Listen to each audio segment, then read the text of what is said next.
12 रबी अव्वल एक ऐसा दिन है, देश भर में मुसलमान ईद मिलादुन नबी का जश्न मनाते हैं। वहीं पे कुछ उलमा हजरात इसका विरोध भी करते हैं और कहते हैं कि ये सरासर गलत है। मौजूद हैं मौलाना मोहम्मद मजहर आजमी, हम इनसे बातचीत करके जानने की कोशिश करेंगे आखिर क्या गलत है इसमें और क्या सही है।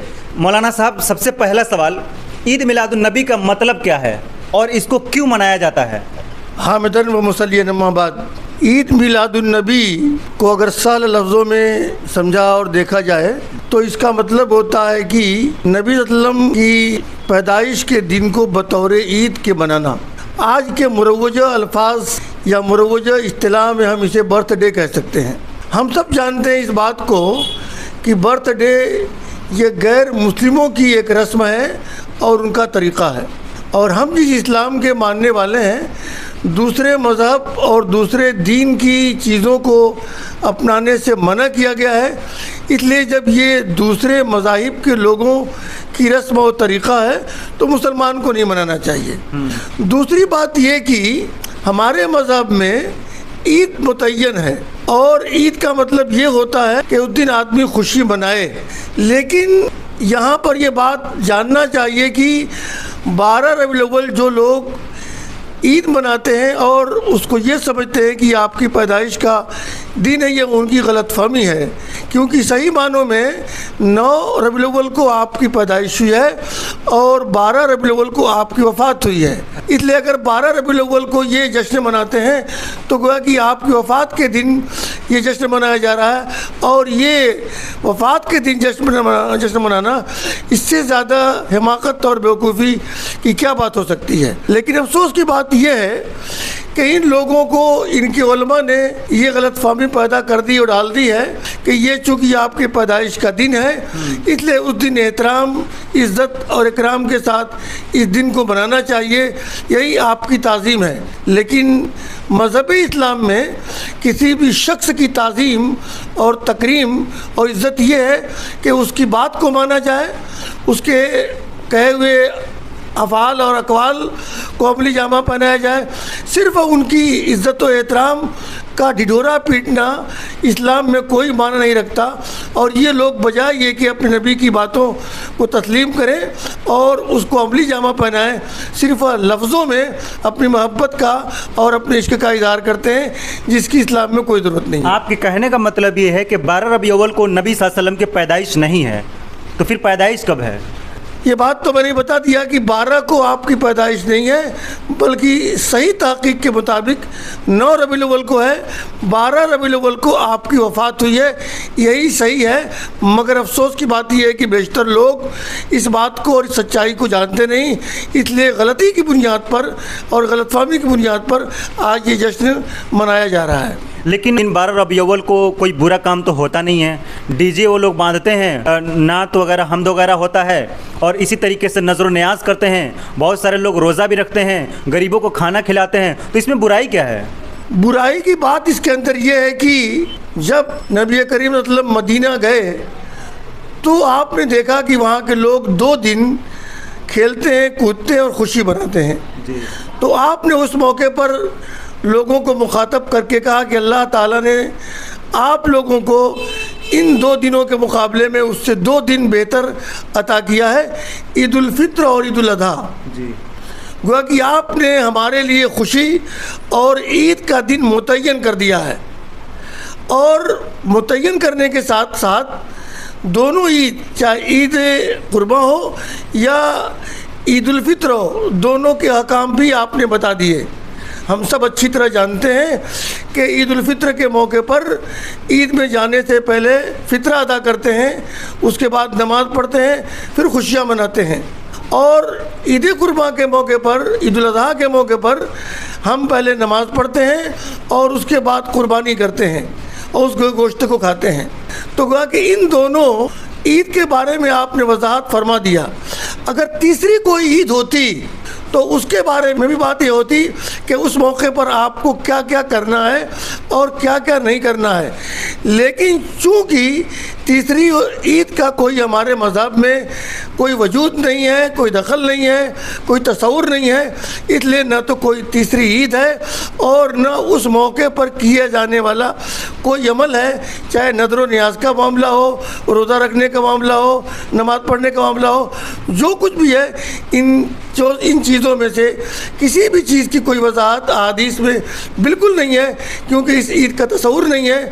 اور جب عید کا تصور نہیں تو اس کے ساتھ کیے جانے والے اعمال بھی رائے گاں اور بیکار جائیں گے, کیونکہ اس کے بارے میں ہم کو کوئی حکم نہیں دیا گیا ہے. مولانا صاحب, آپ 12 ربیع الاول کو عید میلاد النبی کا ویرودھ کرتے ہیں, آپ کے پاس کوئی اور دلیل ہے جو ٹھوس ہو کہ مان لیا جائے کہ 12 ربیع الاول کو عید میلاد النبی کا جشن نہیں منانا چاہیے؟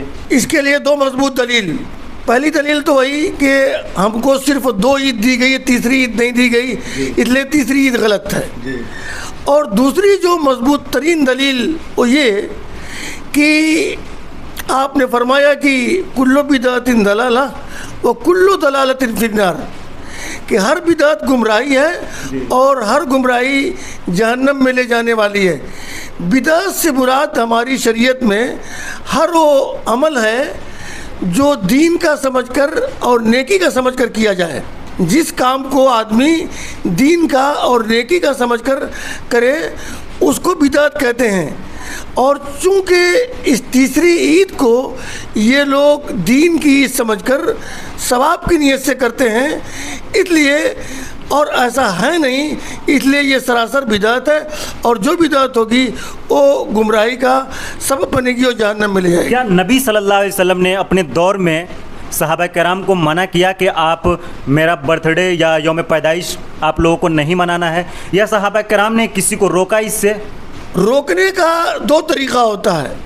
ایک تو اجمالاً یہ ہوتا ہے کہ آدمی یہ کہ بھئی یہ کام کرنا درست نہیں ہے, لیکن آپ نے مستقبل میں ہونے والے بہت سارے ایسے اعمال جو بدعت کے اعمال ہیں اور جو مستقبل میں پیدا ہو سکتے ہیں نام لے لے کر الگ سے گنایا نہیں, مگر ایک مطلق بات کہہ دیا کہ اس کے بعد جتنی بھی نئی چیزیں مذہب اسلام میں گڑھی جائیں گی, بنائی جائیں گی, منائی جائیں گی, عملی جامہ پہنایا جائے گا, وہ تمام کا تمام عمل غلط ہے اور بدعت ہے.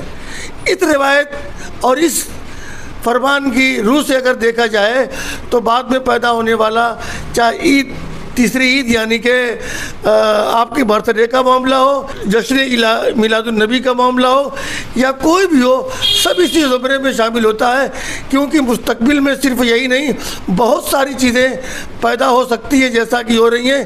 اس لیے آپ نے نام لے لے کر ایک کو گنانے بالکل مطلق کر دیا کہ آج کے بعد جتنی نئی چیزیں پیدا ہوگی وہ سب کی سب بدعت ہوگی, اور جو بدعت ہوگی وہ گمراہی کا ذریعہ ہوگی, اور اسی میں یہ بھی شامل ہے. لیکن جو لوگ عید میلاد النبی مناتے ہیں وہ کہتے ہیں میں تو عاشق ہوں نبی کا, میں تو عاشق ہوں نبی کا, اور سوائے ابلیس کے جہاں میں سبھی تو خوشیاں منا رہے ہیں. اب یہ لوگ ابلیس کس کو بول رہے ہیں؟ کبھی کبھی ہوتا یہ ہے کہ آدمی کو اپنے بارے میں غلط گمان ہو جاتا ہے. اب عشق اور محبت کا مطلب یہ ہوتا ہے کہ آدمی جس سے اپنا لگاؤ, اپنی محبت, اپنی الفت اور عشق کا اظہار کرے, اس کی اطاعت کرے, اس کی فرما برداری کرے, اس کی بات کو مانے. اس لیے ہم سچے عاشق, سچی محبت کرنے والے, سچے الفت کرنے والے اس وقت ہوں گے جب آپ کے فرمان کے مطابق عمل کریں.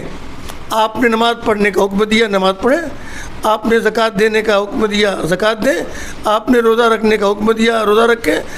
تو جو آپ نے کرنے کا حکم دیا اسے کریں, اور جن چیزوں سے منع کیا ہے اس سے رکیں. تو یہ سچا عشق ہے, سچی محبت ہے اور سچا پیار ہے. مگر جو لوگ اپنے عشق کا اظہار کرتے ہیں, محبت کا اظہار کرتے ہیں, وہ لفظوں میں عشق کا بھی اظہار کرتے ہیں, محبت کا بھی, اور ڈی جے بجاتے ہیں. ڈی جے بجانا یا اس قسم کے لغویات سے باقاعدہ جن کی محبت کا اظہار کرتے ہیں انہوں نے روکا ہے. تو ایک طرف تو محبت کا اظہار بھی کرتے ہیں اور دوسری طرف ان کے احکامات سے بغاوت کرتے ہیں. تو یہ محبت نہیں بلکہ یہ آپ کی محبت سے بغاوت ہے. صرف لفظوں کے اظہار تھے یا لفظوں کے استعمال تھے یا عشق کے دعوے سے کوئی عاشق نہیں ہوگا. आशिक को होता है जो लफ्ज़ों से इजहार करे ना करे बल्कि अमलन करके दिखाए कि मैं सच्चा मुहिब रसूल हूँ, आशिक रसूल हूँ। इसलिए अगर कोई आदमी सच्चा मुहिब रसूल है तो जो कुछ भी इस्लामी अहकामात थे उनको अमली जामा पहना कर दिलाए और जिन चीज़ों से रोका गया है, चाहे डीजे हो या इस किस्म की खुराफात, उनसे बच के दिखलाए तो सच्चा वो आशिक है। इसलिए कि ये तमाम अमाल इश्क व मोहब्बत जो अल्लाह के रसूल से करने का दावा करते हैं, ये तमाम अमाल उसके बिल्कुल ख़िलाफ़ हैं, इसलिए उनका ये दावा गलत और बातिल है। बहुत बहुत शुक्रिया बातचीत करने के लिए। ये वीडियो खास करके उन लोगों के लिए है जो ईद मिलादुन नबी का जश्न डंके की चोट पर मनाते हैं और कहते हैं कि हकीकी आशिक रसूल हम ही हैं। ये वीडियो उन्हीं के लिए है। और आपकी क्या प्रतिक्रिया है इस वीडियो के ताल्लुक से, अपनी प्रतिक्रिया कमेंट बॉक्स में ज़रूर दीजिएगा और इस वीडियो को ज़्यादा से ज़्यादा लोगों तक पहुँचाइएगा।